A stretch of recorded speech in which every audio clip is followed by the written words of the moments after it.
G'day guys, you're here with Ben and Simon today. Welcome to another episode of the Pumped on Property Show. Now, I'm always excited or pumped on property, but in today's episode, I really am because I'm explaining or we're talking about three of the things that are close to our heart, which are high quality, close to the city or beachside single income homes or dual income properties, whether that's a beautiful piece of land with a brand new home and a brand new granny flat, or something like an existing home with a granny flat. And then something that I've done in the past that Simon's actually doing at the moment, which is duplex projects, where there's that long-term capital growth benefit, incredible tax benefits, great cash flow, and the ability to make some money on the way in through manufacturing growth. So very, very deep potty today. A few different things we're going to be talking about, and I'm excited to get into it. You know, there's so many different ways to invest in real estate, and these are just three ideas or three strategies that we've personally implemented and we help a small number of investors implement all the time. So it gets me excited to sort of break down the different options and numbers, how to get the best return on your investment depending on which way you want to go about it, because you know, it depends on which stage of your investment journey you're at as to which one of these three options represents the most value or is probably the most suited. You know, I talk to a lot of people that want to get straight stuck into a duplex, which can be really costly and risky as well, as you've experienced and as I'm experiencing at the moment. So, you know, I think always just understanding like where you're at today versus where you're hoping to be in the future and what's the smartest and most immediate next step.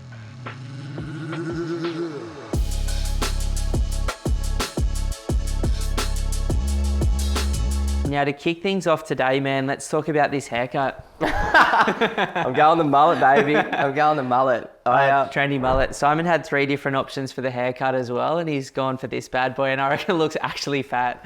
Boy, this is You got going to to be spike long. that up at the back a little bit. I was telling Hato in the office and I'm going to grow it out to a rat's tail so I can tickle my titties. Nah, Simon's got some kickboxing pants and he's growing that. going over to Thailand and going to become a Muay Thai fighter. But nah, dude, the funny story, like I'm sure people can see it. I've got this bump on my head. The day that I got this haircut, and like I've had the same haircut for over 10 years now and I've wanted something different. So I'm like, let's try it. You have had that old haircut for a long time, eh? Too long, some You fell would say. into it. Yeah, and so I get it done and I go into the bathroom to go to the toilet for the first time after having my haircut, and I hadn't looked at myself yet. And I catch myself in the mirror. I'm like, oh, who's that guy? And I leant in, and as I keep walking, I leant in and just smacked my head on the corner of a door. And I'm just like, almost split my head open. This is like 4 days later, and I've still got a bump and a bruise on my head. And I'm just like, you dickhead. literal dickhead.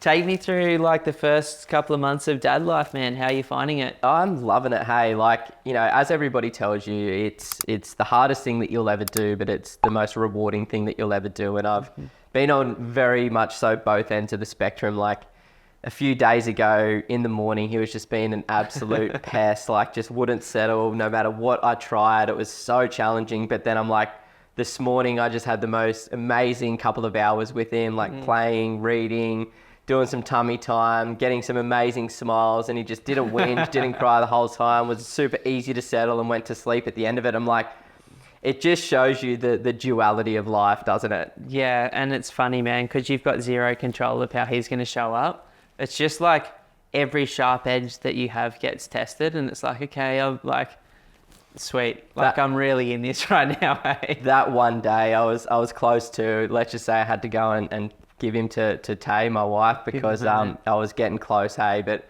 it's just hard work, but it's amazing, right? And I'm so grateful to have him in our life, and so grateful that he's healthy, he's happy most days, and yeah, we're figuring it out day by day. Like he's 7-8 weeks old now, and really starting to learn more about this life and starting to wake up a lot more, which is cool. It's just insane how quickly they change, hey, like, you know, I've got a 6 to 8 week old, depending on when this potty comes out. You know, you've got a 12-year-old now. Yeah, it's out of control. She'll be a teenager next year. She's like literally at shoulder height plus now. She's wearing shoes bigger than my wife. Like, it's crazy. It's funny, the apple doesn't fall far from the tree for you, hey? Like, she's super competitive, super athletic, right into her sport. She is, yeah. I took him to Beetlejuice actually last night. We went and saw like gold class Beetlejuice. The old one, or is there a new one? The new one's just come out. How was Tim it? Burton's made it again. It was good. It wasn't as good as like quirky and weird. Yeah, it was sick shot, but the storyline was a tiny bit weak. Yeah, but it was okay. just the same old thing. And then we went out for like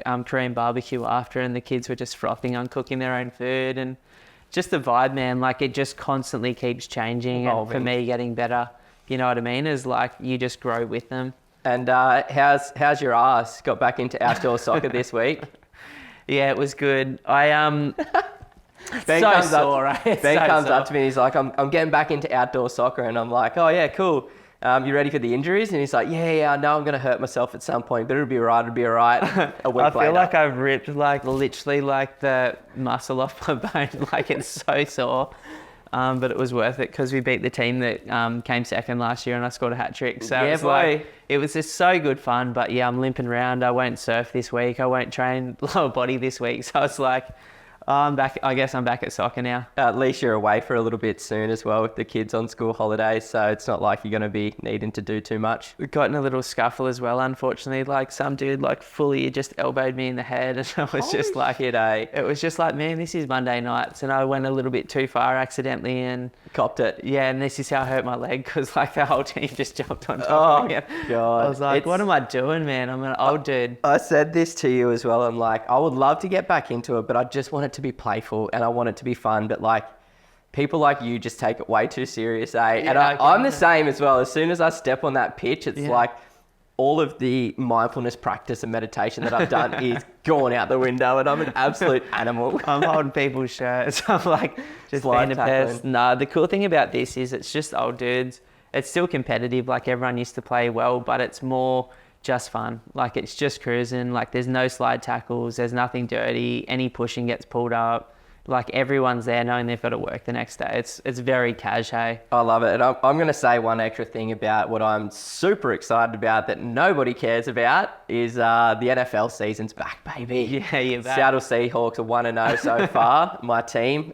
So cute, man. I bought myself a new jersey and I got Tanner a tiny little baby Seattle Seahawks outfit. Sick. And my wife has like my old jersey that I used to wear. So like sat down on Monday and had all of the jerseys on, and we took a photo, posted on Instagram and shared it with Seattle Seahawks, and they've like reshared it as well. And it's, Oh, stop it. yeah, it's sick, just on their stories. But yeah, I love it. Like my ritual on a Monday night is just to like not look at any social media. I literally don't contact anyone on a Monday until I've finished the game because I don't want any spoilers. I just want to watch it like I'm watching it live in the afternoon. And oh, it's good to have my footy back, eh? Yeah, for sure. I go you, man. I feel the same way about the Premier League, hey? Oh, is it It's back back on? on. I'm just watching it every week as They well. play for like, what, 9 months of the year or something? There's always something going on, eh? There's something going on in Europe all the time, hey?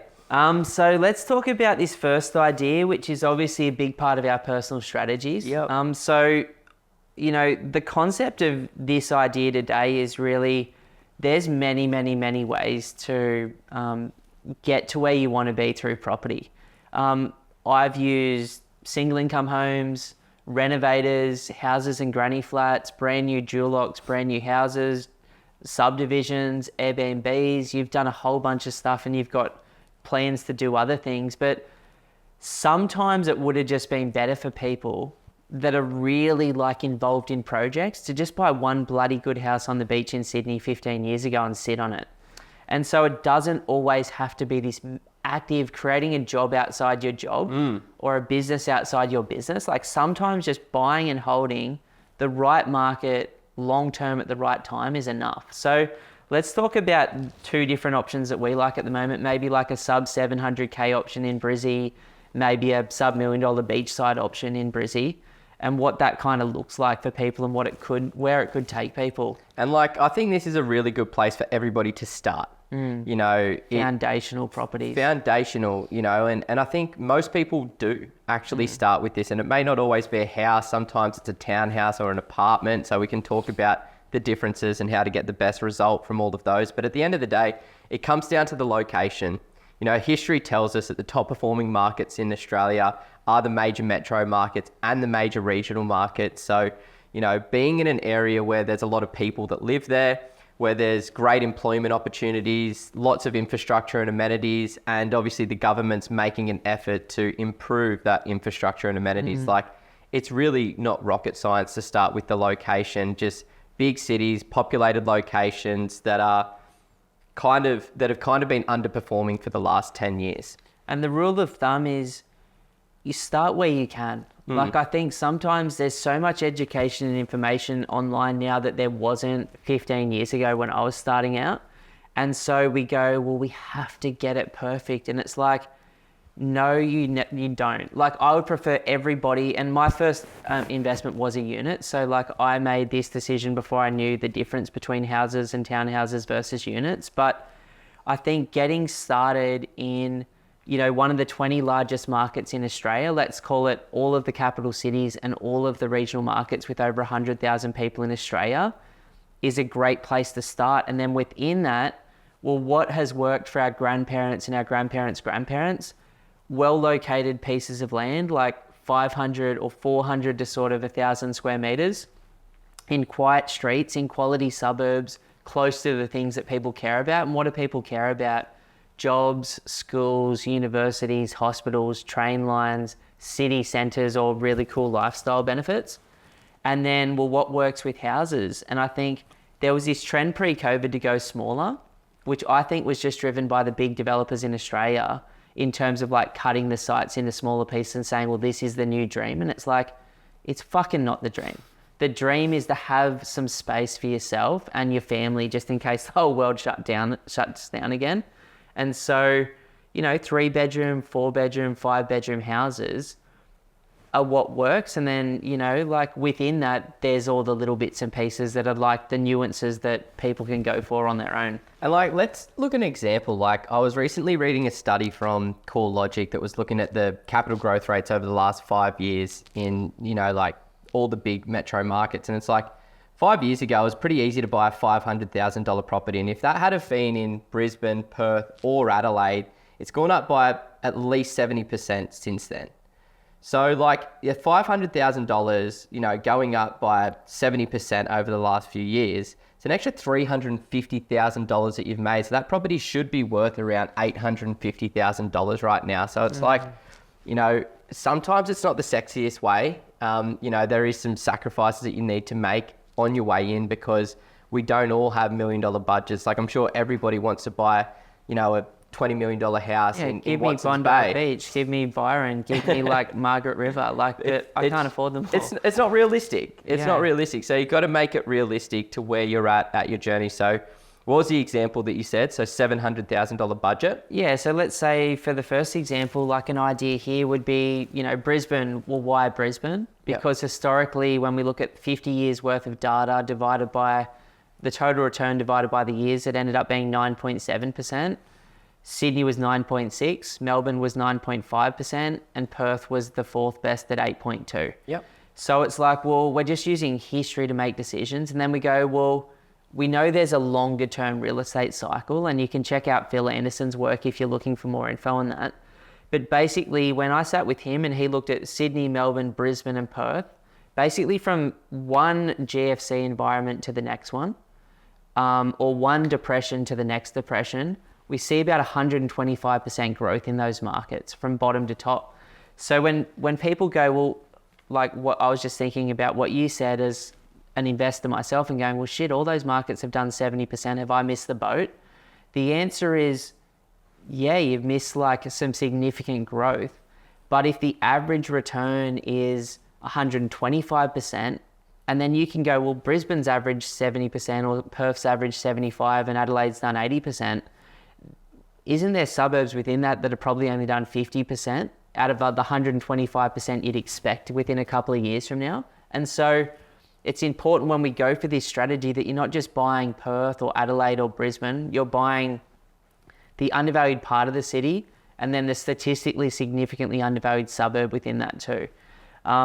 I don't even know why I'm ranting on all that. I forgot what you even asked me. We can use that as a basis to identify a suburb. So like if we've got $700,000 to spend right now, there's probably about 20, maybe 30 suburbs in Brisbane that look really attractive for that type of budget. Now, we've done some YouTube videos where we talk about the best suburbs in Brisbane, and some of those are named there. So one of them as a great example would be Baronia Heights. Yeah. You know, you could easily get into Baronia Heights right now with a $700,000 budget and buy a 3 to 4 bedroom, 1 to 2 bathroom, low set brick and tile house on a nice 700 square meter block of land in a super quiet, family friendly street, removed from all flood zones, removed from all public housing and high crime rates, in a really, really beautiful area. And it's like that thing should rent for sort of $550 to, you know, At least 600 a week now. maybe like, the rents are $600 good. per week. So it's like, that is an amazing starting point, because looking at what the Australian Financial Review expect,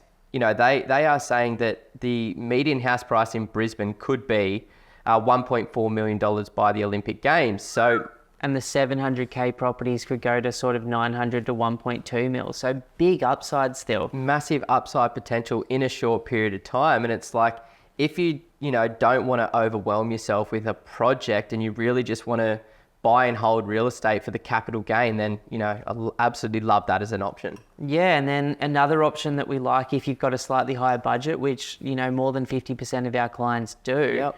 would be to go for like a nice big piece of land on one of the beachside suburbs in Brisbane. So the northern beaches look great, the southern beaches look great, suburbs sort of 19 to about 35 k's from the CBD either way. And within them, a lot of them have already peaked. But then there's like these little gems like sporadically scattered through there that just look phenomenal. And they have some of the best schools in the state. They've got incredible infrastructure, great jobs, billions of dollars worth of projects over the next 30 years going into both areas. And so it, you know, maybe you go in there for between 800k and $1 million. And because they're a bit more expensive, the same as Sydney and Melbourne or Perth, you don't, as the price goes up, the rents sort of, you know, peak out at a certain point. But you, for $1 million, would expect sort of what, $700 to $800 a week in rent. And for 800k, you'd probably be expecting 600 to 700 a week, depending on the suburb and the property type. Yeah, so there's some really great options. And like, if we just fast forward, say 15 years, you know, assuming a 5% compound growth rate over that 15 years, those properties are going to double in value. So if you can go out there and just acquire one at the beginning of your journey, maybe work towards getting 2 or 3 of these over a decent period of time, maybe 5 to 10 years, and then you hold each of them for 15 years, you sell them once they've doubled in value, you pocket that cash, it enables you to pay off the debt on your own home, it enables you to invest in the stock market, it enables you to invest in another market, or just keep the cash and go and burn it on an epic holiday. I'd like to see what $1 million could get me on a holiday for 1 year. Be a fun one. But yeah, like I think that's the important thing, because your 700k property becomes 1.4 mil with your 5% return, and your $1 million becomes 2 mil. But your $1 million becomes 2 mil in 15, you keep it for another 15, it becomes 4. And that's the sort of thing that we've seen one of our grandmas do, like our Oma, just do one good decision with property. We've seen our dad do that, our mum do it. Like, one good investment can be the difference between being on the pension and being completely financially free in your 70s. Yeah. And so like that strategy is beautiful. Like, I've got a bunch of those properties now personally, and they honestly form the foundation of my portfolio in the sense that they grow. Sometimes they go up, sometimes they go down, sometimes they go flat. But on average over 15 years, they do very, very, very well because they're well located, close to the city or beachside properties. Yeah, and all the 4 properties that I've bought have been exactly that as well, with a little bit of potential as well, which we'll go into that one now. So second one, second idea, second strategy is probably our favorite, dual income, house and granny flat. Once again, so many different ways to do this, but I don't know anybody that doesn't like getting multiple incomes from their one investment, you know? Yeah, like let's say that there's 3 ways to do this one. There's, you know, just someone else has already done it and they want to sell it. I've sold 2 of mine before. One was brand new, one was a house with a granny flat that I built on it. We've probably bought 10 of those this year as well. Yeah, so they're around, and that would be like an established home from an investor like myself that's looking to offload that property. And what did yours look like? One of them was a double-story 4-bedroom home. Yep. Down in Kalanga on North Brisbane with a 1-bedroom granny flat. Like you lived there. Stayed there for a little while. Yeah. The other one was like a 60-year-old home that I renovated at the front with a brand new 2-bedroom granny flat out the back. Yep. I sold one of them to a family in Sydney that was moving up and wanted to put his parents in the back. I sold the other one to a self-managed super fund in Sydney. There you go. So the market for them is very, very strong. How much are these in the current market, like 2024, what are we looking at spending for an established dual lock in a good quality suburb in Brisbane? Depending on where you go in Brizzy, you could probably pick up something like this for between 8 and 900K. And that would be like a really decent 3-bed, 2-bathroom home with a big 2-bedroom granny, or most likely a 4-bedroom home with a 2-bed granny. To even build that right now in Brisbane would cost you like over 500K, and the land would be 500K most likely as well. So it's like you're getting it for well below replacement value right now, and that's why I like it. But the rent returns are phenomenal. Like the rent returns are sort of over $1,000 per week on them now. I've got a client, Dave, who's done 3 of these properties with us, 2 established granny flats and 1 brand new one. Dave's a printer that earns like 80 to 120K per year. And we've, over a 6-year period, like helped him create a portfolio that's now going to give him over 100K per year of passive income, and like imminently. And that's why I like it. Like no matter which way you do this, you're sort of looking at anywhere between sort of $950 to $1,100 per week of income, plus tax benefits on top of that as well. So it's like you look at it on an annual basis, it's generating over $50,000 per year of income.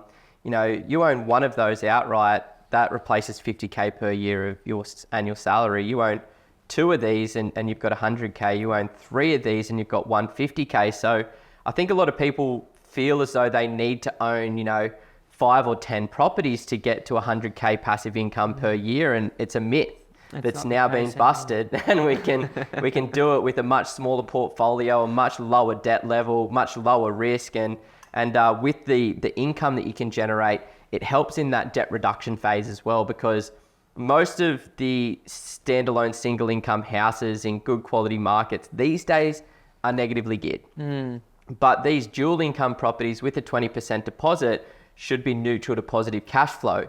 So they pay for themselves and it doesn't have that negative gearing burden on your portfolio. And as the rents go up over time and the debt comes down, it can really be a huge add to pay off that debt a lot sooner. I like that. There's a different way of thinking about it too, which my accountant sort of talked to me about it a few years ago. So let's say that you buy one property that you rent out in retirement, and the world goes to shit like it did in COVID, or there's a war or a financial crisis, and either your debt comes down by 20 or 30%, or that tenant, just like me and you in COVID, just puts the keys in the sink and walks away. Yeah, that was nuts. That can happen. And so if you're dependent on that income, you've lost 100%. So your risk is very high. But if you add 2 of these properties which have 4 incomes, you lose one of those tenants for a period of time, you've only lost 25% of your weekly income. And so effectively, the more of them that you do, the more it reduces your risk profile over time, because you've got more pieces of income coming into that center point, which is your life. Even though it's one asset, it's a diversification strategy because you're getting multiple incomes from a bunch of different sources. The other thing that it does to offset risk and set you up for financial freedom and retirement sooner is not just produce more income and more tax benefits, because generally they're newer, but they also provide a bit of a hedge against interest rates rising. So for a lot of people, the last couple of years have been brutal. Like some people I know have gone from 1.9% rates. Like if that ever happens again, by the way, I'm fixing. I wish it was like the United States saying you could fix it for like a decade. Yeah, there's 30-year loans that you can get fixed on in America at like under 4%. Yeah, that's why nobody's selling any properties over there. It's like, why the hell would I? Yeah, 100%. I'm not going to sell at a 3% rate to go to 7%. Yeah. Reduce the interest rates, US. Big time. Probably have by the time this comes out. Yeah, they probably will be soon, which is great, or have. But yeah, like it's exciting it from that perspective as well, in terms of like giving you a hedge against things like inflation, giving you a hedge against things like rates going up. So in Australia, I think the 50, 100-year average on interest rates has been about 5.6%, which is actually higher than like the 4.5 to 5 that everyone tells you. But that's probably because the 80s and a few of those times like spiked the long-term average and threw it out. But like if it's like a couple of percent now above term average and you've got dual income, like I haven't felt it as much because my properties completely cover the interest. And so it hasn't really, like interest rates just haven't affected me, where I know people that are losing 20, 30, 50, 100 grand a year to own properties in Sydney and Melbourne have really felt the pinch financially on those rates going up. And I like this as just to look at where Australia is at right now as a country. And it's like, we know that there's a housing crisis. There's an undersupply of available properties for the amount of people that live here. There's an undersupply of available rentals for people that live here and people that are moving here. And if we look at the expected property completions over the next few years, we're still, tens of thousands of properties short of where we need to be. So this issue is not going anywhere. So what the government's done in Queensland is they have massively incentivized private investors to create additional supply through adding these granny flats or creating these dual income properties so that we can aid in that, because as you get more supply, then you have less people on the street in bad situations. You're not going to see as much rental growth, which sucks as an investor, but I like to look at this as a whole, economy and a whole market. And it's like, you don't want people becoming homeless because they can't afford to live in their own home. And you don't want people living in their cars because they can't afford to pay rent on their property. So, having these strategies where you can create a little bit of additional supply, it really helps in solving this housing crisis that we've got. I don't mean to talk too negatively about it, but it's like, the plan isn't going to solve the problem. So us as investors need to do what we can to actually help solve that problem as well. It's not like the government's going to be able to fix it alone. It's like the government plus all of us private investors should work collectively to be able to solve the problem. Yeah, and even from a social perspective, it's nice that I've got 3 little granny flats. They all rent to lower income earners. Actually, theoretically, that's one of the myths with these things. The average income earner in my granny flats is over 100k a year now. But it's an option for those people. It's an affordable option in Brisbane and on the sunny coast for them. Because if you're doing this strategy, the median house price in any given suburb, let's say Boronia Heights as an example, median house price is around $550 per week.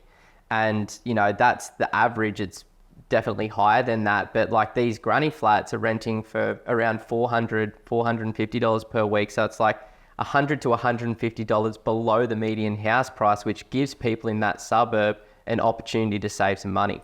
Love that. Median house prices or rents? Rents. Sorry, man. I keep itching my nose. My nose is so itchy. No, thank you for correcting that. It didn't even register. When you said it the second time, I was like, I better say something. Yeah, no, I Sorry, appreciate it. So one option is the existing route where an investor like me or someone else has created it and gone, hey, it's time for me to sell it. I'm selling it. By the way, few and far between, right? Because once most investors 2 months. have it, they don't want to sell it. Yeah, we could buy 6 of them in a good year and we find all 6 that are available in Brisbane type vibe. So the second one is buying an established home and then actually building a brand new granny flat. Now, we've done that 100 plus times for clients, whether it's in Sydney or Brizzy. I've done it for myself a whole bunch of times too. This strategy can work well. So it's few examples with this numbers wise. One might be 19 to sort of 30k from the city in Brisbane now. Go out and buy your 700k home that rents for 600 a week. Go build your 2-bedroom granny flat. The last 2 of them rented for 480 and 520 a week. Whoa, so the yields are going. Not bad. No, because a lot of them are still lower, but there was 100. That's a brand new one. 129 groups rocked up for this thing, out of control. I'll ask the sub 30 applications. Yeah, Crestmead. Oh, of course. Yeah, so it was exciting to sort of see that trend. Not only are you getting the extra cash flow from that strategy, but you're also getting phenomenal tax benefits. Because let's say they cost $220 to $250 to build, depending on if you want it basic and really high quality or pimped out and really high quality. But yeah, you're getting, on my ones, I'm getting sort of 7.5 to 12.5 grand a year of cash back at tax time, which is a phenomenal return on top of the, so think about that. You spend $250, you get $200 a week in tax and $500 a week in rent. For $250k, where in Australia can you invest that and get 35 grand a year or $700 a week of yield? It's out of control. And you can also do it in the, more premium locations as well, closer to the city, maybe 10 to 15 kilometers from the city or right by the beaches as well.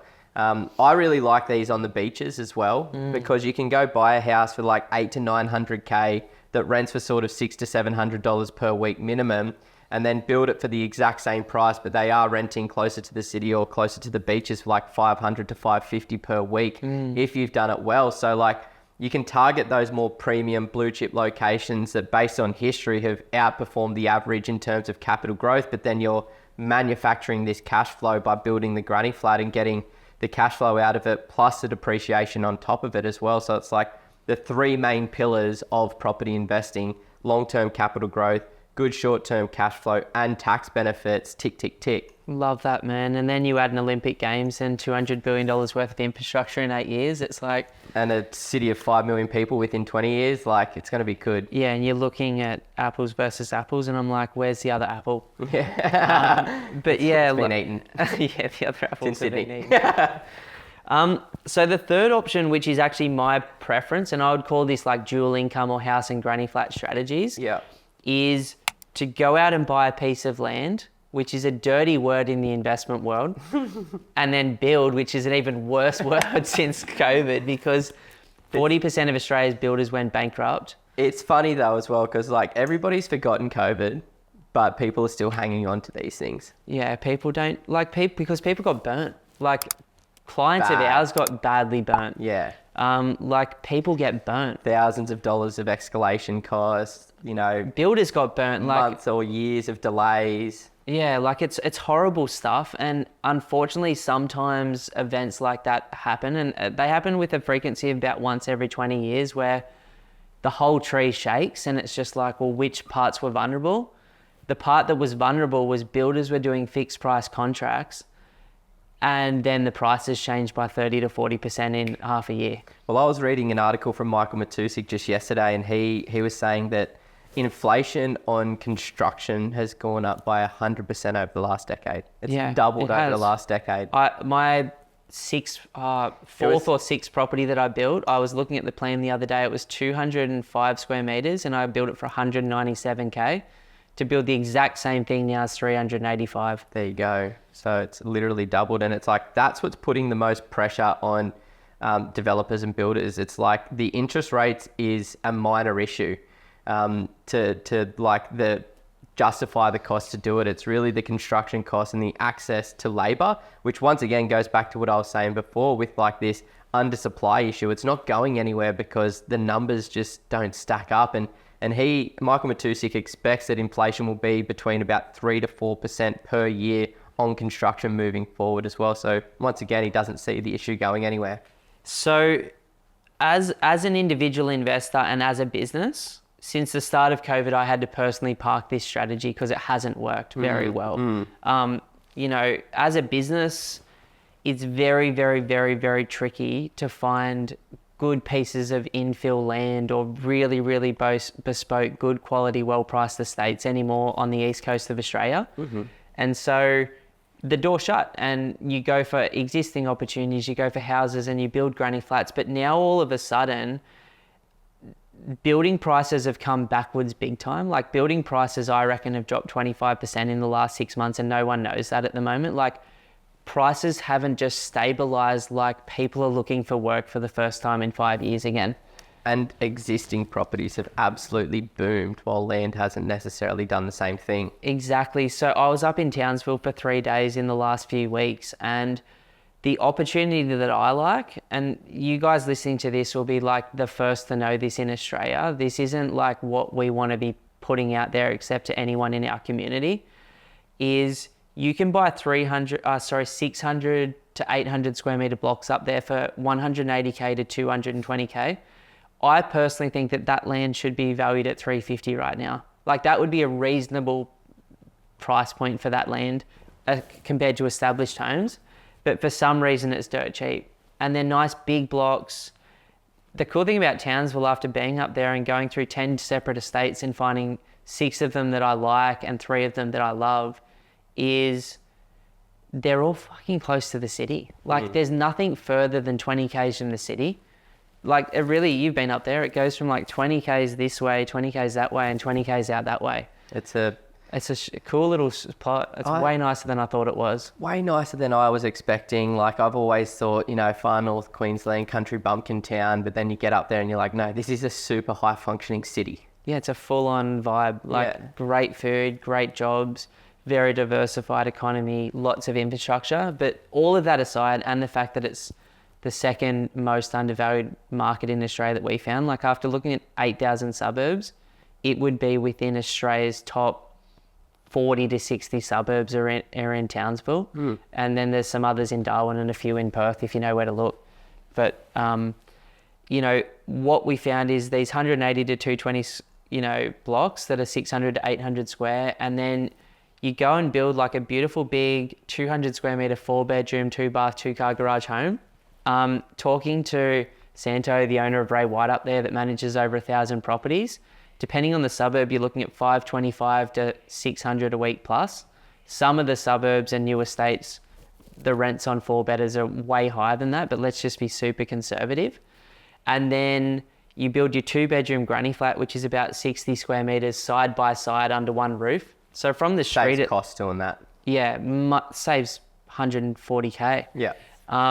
And from the street, it just looks like a big, beautiful home. But then there's a firewall separating with 2 dwellings.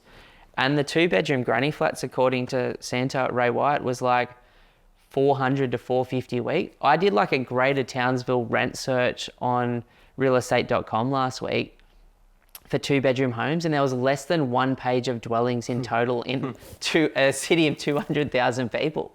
And I was like, what's going on? And then what's happened up there is since 2015 to 17, no new products come on, but the population has spiked.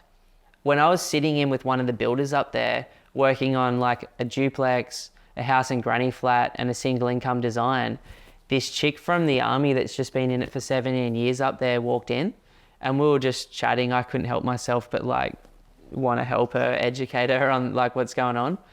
And she's like, there was like the local developers are saying there's 500 new personnel coming on in the next 12 months in the military up there. She's like, there's 5,000 to 10,000 families being relocated in the imminent future, and there's nowhere for these people to live. And then there's 14,000 people a year coming from Singapore to be trained in the military, like 2 hours outside of Townsville. And then it's like, well, it used to be this 2-trick town. It was mining and military.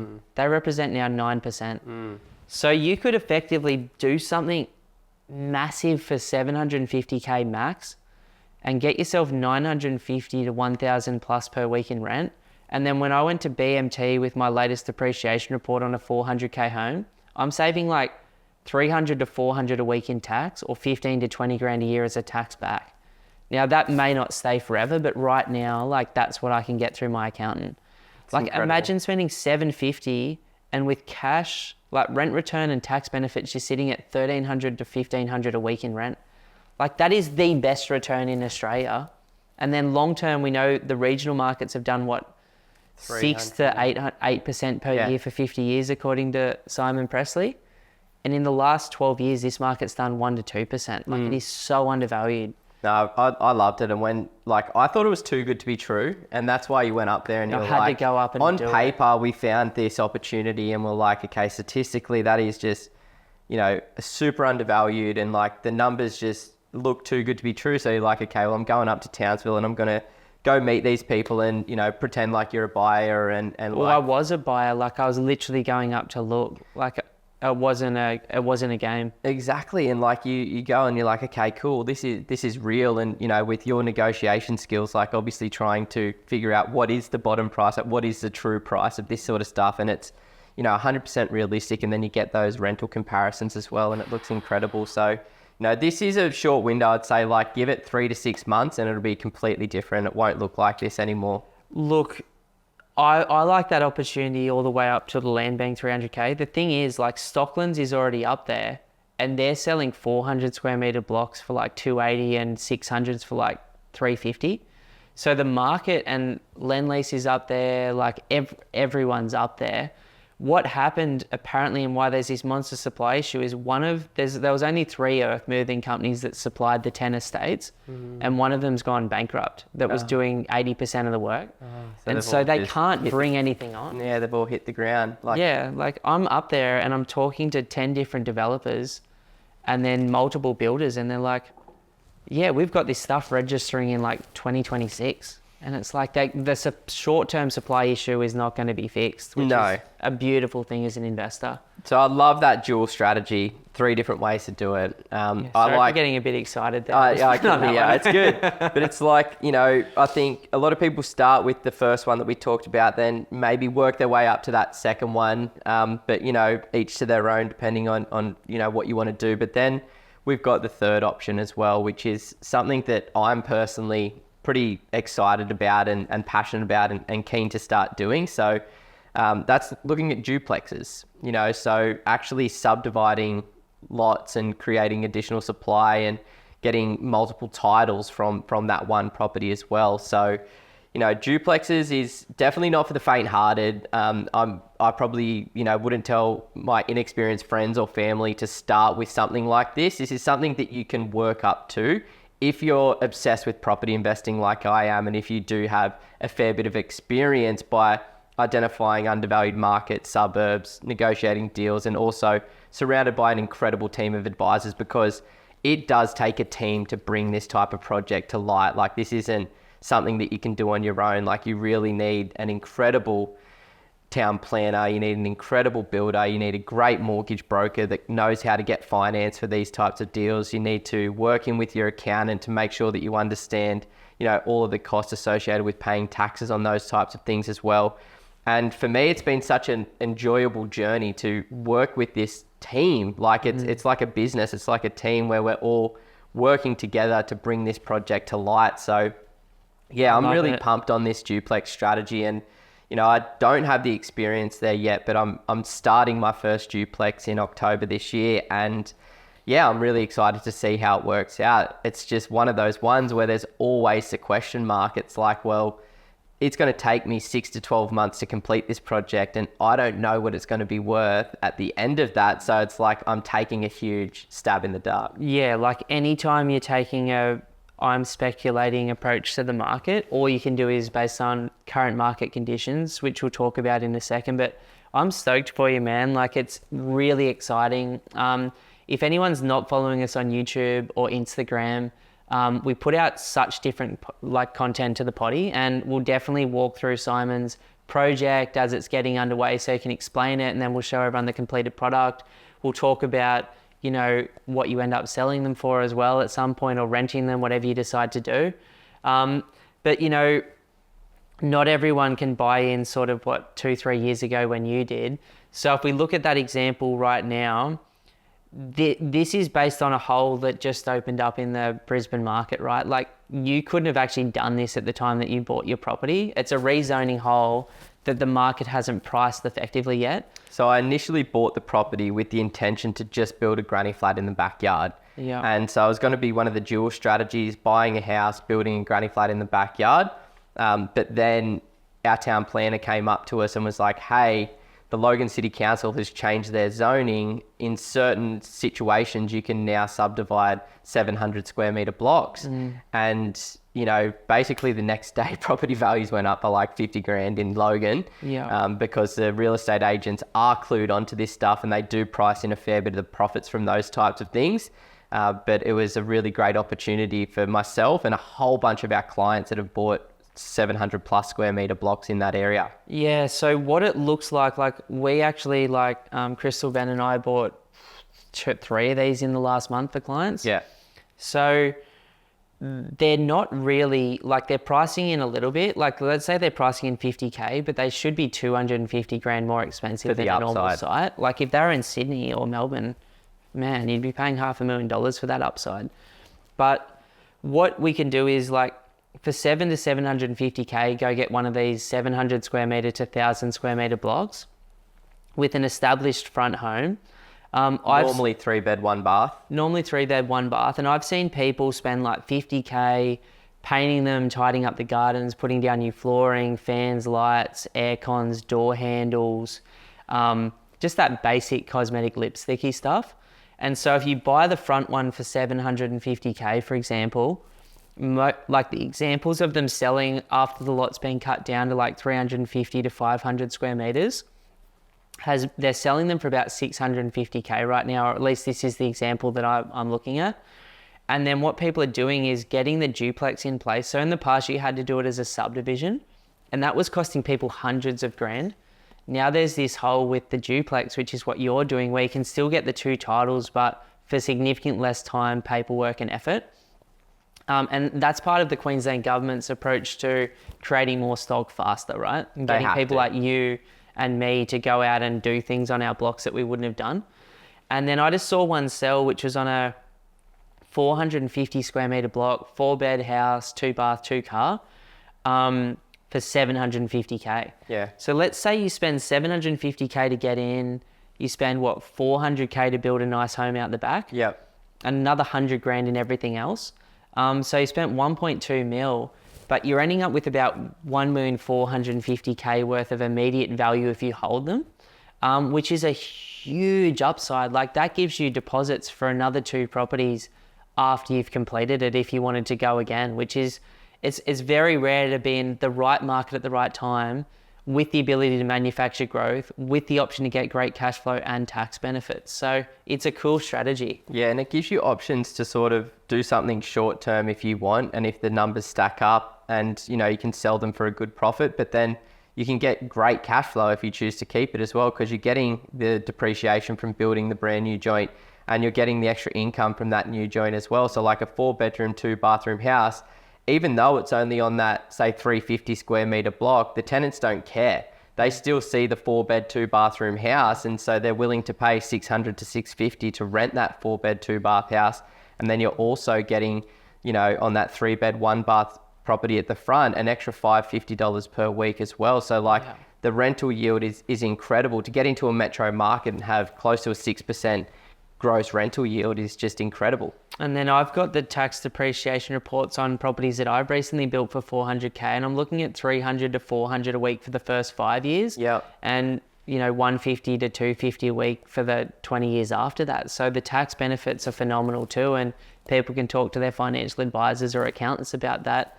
So that's like the affordable way to do that. But right now, there's also been some major changes on some of the beachside suburbs in Brisbane's around duplexes. Yeah. And so we've bought a whole bunch of sites down there recently for people that are sort of 800 to 1,000 square meters, either like a house or 5 houses away from the beach, or like within a couple of k's from the beach, for between 850K and $1 million, which is unbelievable. Like, to think about getting 2 sites on the beach for under $1 million, and one of them having an established home on it already.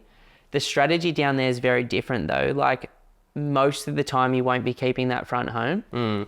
You'll be knocking it and ending up with 2 400 square meter blocks with 2 beautiful brand new 4 or 5 bedroom homes side by side. And the recent comp sales have been about 1.5, 1.6 mil on those in the right location. So the upside on that one is even more. But super expensive. Yeah, but there's a lot of people listening to this too that are balling out. Oh, 100%. Yeah. That's sort of your traditional duplex approach, which is really, really nice. And I'll be looking at doing that for my next one as well after I've got a little bit more of experience. But, that one that we recently purchased as well, like the 809 square meter block, had this big, beautiful 3-bedroom, 2-bathroom brick and tile house. And she can just hold that and generate a great cash flow return for the next 5 or 10 years. Hers is right there, and then it's a perfect backyard to just put one out the back, so she can keep both of them. Which is really fun. Like these, having these value add projects that we can do for ourselves and our clients is what gets me excited about property investing as well. Like, how can we create additional supply for the market? How can we make something that looks dilapidated and run down and not so nice into something that's beautiful and livable, and bringing up and gentrifying that suburb or that region. And it's just really fun to be doing these types of things. And as I said before, it depends on which stage of your life and investment journey you're at as to which one of these 3 could be the best option for you. And it's just nice to know that it does get better as you gain more experience, and you've got more opportunity to make more money through your investments as you do gather more experience and have more equity to play with, or more cash to play with, or these zoning requirements change. And I think Brisbane, the whole entire Brisbane market, the 5 different local government areas, when talking with our town planner, they're going through a massive restructuring at the moment. And these are just the first ones that have come through. but it's going to continue coming through because like we're staring down the barrel of a market that's going to see some of the strongest population growth ever recorded in history, but we still have no supply. Yeah, like I've seen the draft plans for like what they're calling Moreton Bay City. Yep. Which should be around Morayfield, Caboolture. Then there's going to be the Redcliffe City on the beach in North Brisbane. There's Brisbane's CBD. South Brisbane is just going to end up connected to the Goldie, and it already is like a satellite. So close. And then Ipswich is going to become like the Parramatta, the second satellite city of Brisbane. And so it's like there's so much going on, like the same vibe before the Sydney Olympics 5 to 8 years before, when those big key like landmark infrastructure projects started to come into Sydney, are starting to come into Brisbane now. Like we're seeing the underground metro for the first time. We're seeing all of the train lines being upgraded. We're seeing the roads, like you just cannot drive up the M1 or the Princess Highway up here without seeing it going from 2 to 4 or 5 lanes each way at the moment. Like the sky is filled with projects, private, public. And just coming back around on that duplex strategy to just out quickly, it's expensive and it's not for everyone. But if you do have the cash, like imagine buying for $1 million, spending $700K building beautiful 700K home on this one and this one. You're in it for 1.4 mil plus. So let's just call it 1.6 mil. But if you're getting a product that's worth 3 to 3.2 million dollars on completion, like it's not that easy to go and make 400 to 600K of upside. But for the people that we're working with at the moment, like Kim, for example, or another young dude that just signed up who's an energy trader in the commodities market, that are like, I'm just going to put my foot on that now, and I might just wait to see what happens between now and the Olympics.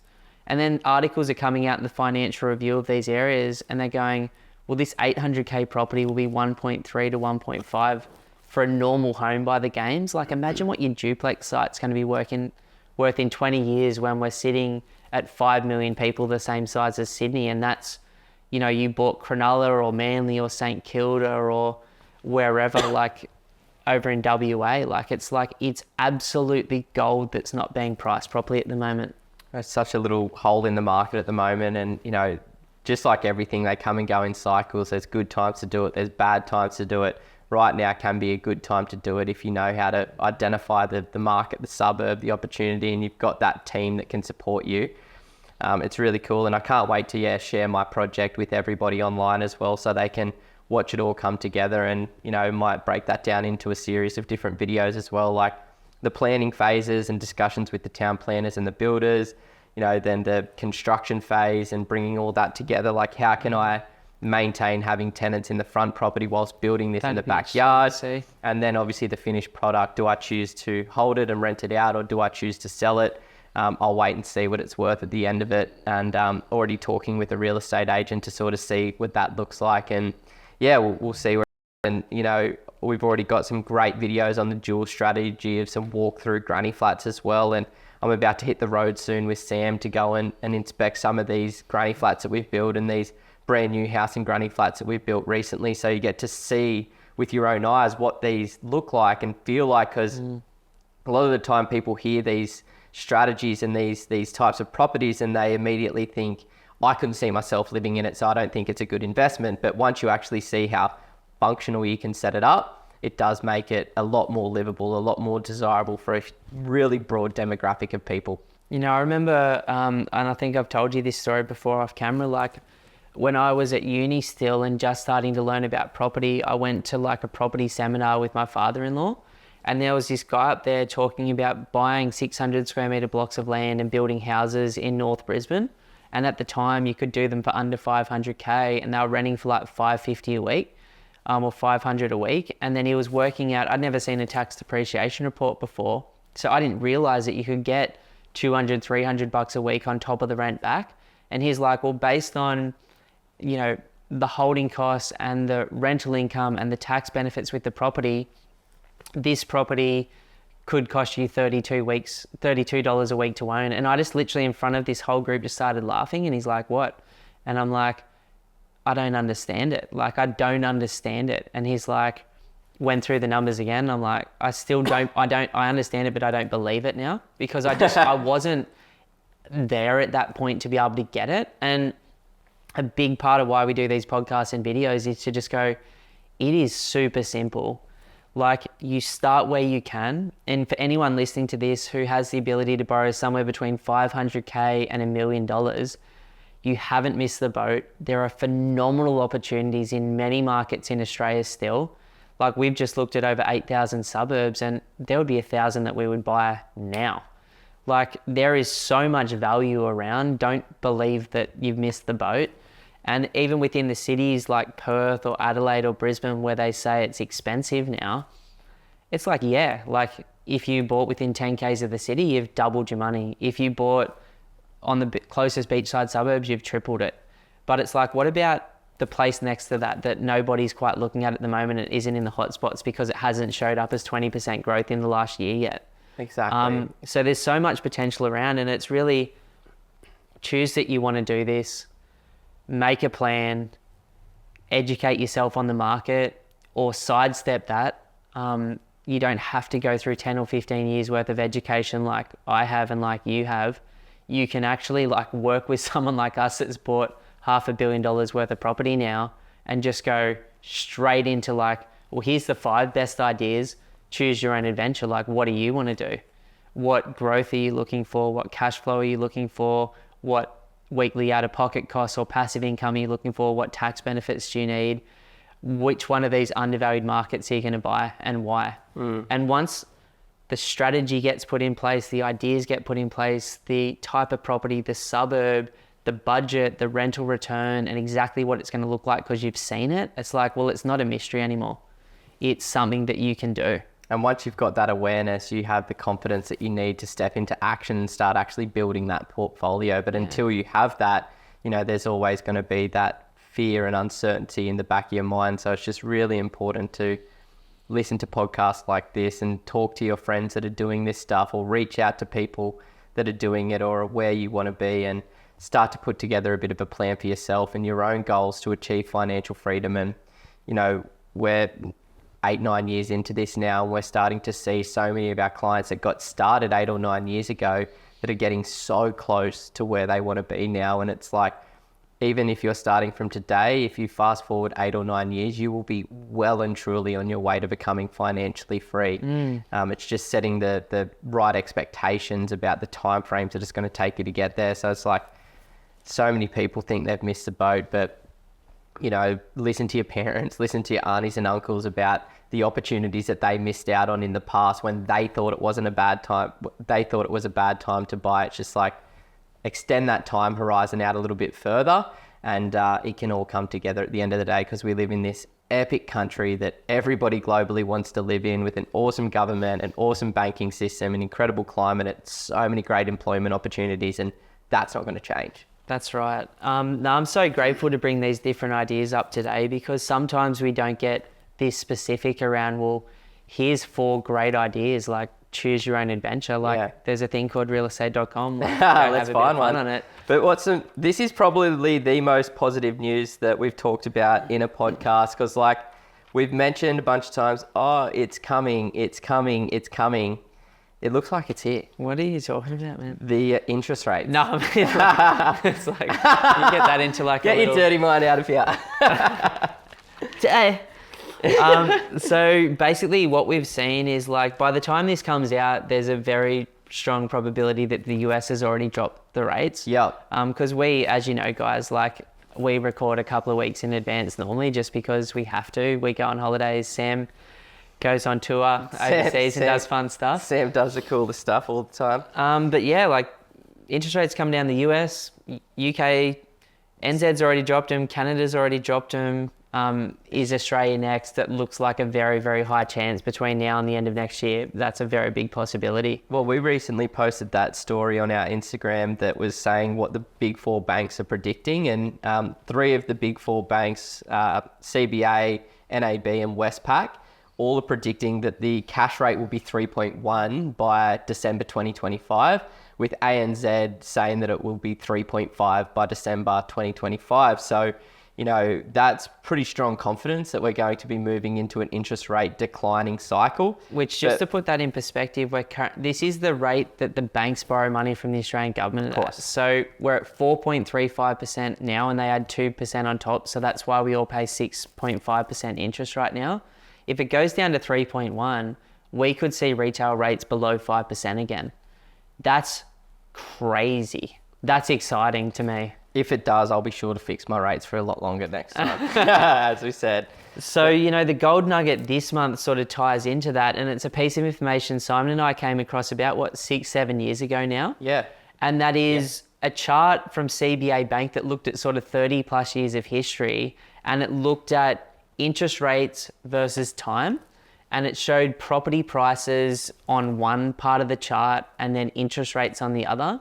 And there's about as strong a correlation as I've ever seen on like a dot chart, or it was probably like that. It looked like a line chart, whatever they call it. And it was just basically interest rates were the leading factor around growth and declines in markets. And we can have a look at that, like not perfectly aligned as we've seen interest rates have gone up, but prices have still gone up. When you look at some of our previous videos or podcasts on like 50 years worth of interest rates versus inflation versus property prices, you'll see that the reason we invest is because investments normally outpace inflation. And so there's more on that, but I'm ranting. But coming back to like, for every 1% drop in rates on that chart we saw, which they're expecting 1.25, three of the four major banks, we should see a corresponding 15% uptick on the average Australian property market in the following 12 months. In the 12 months. So when I see that coming, and then you add confidence in, like the ANZ score at the moment is almost as low as it was in the GFC and COVID, but every single month now we're seeing it creep up because there's an expectation that the whole world is lowering rates and Australia is going to follow because we always lag the big economies. And with that, it's going to take some of the pressure off. Yeah, and obviously the disconnect between supply and demand, that's not going anywhere as well. Yeah. So you've got this like perfect storm of, asset prices potentially continuing to go up. And, based on Phil Anderson's work, that's completely normal for this stage of the cycle. We should see easy money, a few of the best years that we've ever seen in history. So it'll be interesting to see how it all plays out. I'm excited to see some of the opportunities ahead of ourselves. I'm personally taking action and doing some really fun projects as well, to just, take a piece of the pie and just see what it all turns out to become. I'd say like this particular stage that we're moving into now, it's just important to not overdo it. So if you're in a position already where you're financially vulnerable, then talk to your accountant and your financial advisor about how to take some of that pressure off. It's not necessarily going to get easier or more comfortable as more money comes into the system. It's actually going to get more speculative and more intense competition. And we know what the media does when those environments present themselves. It's exciting. It's another bubble and it's another boom and it's a whatever.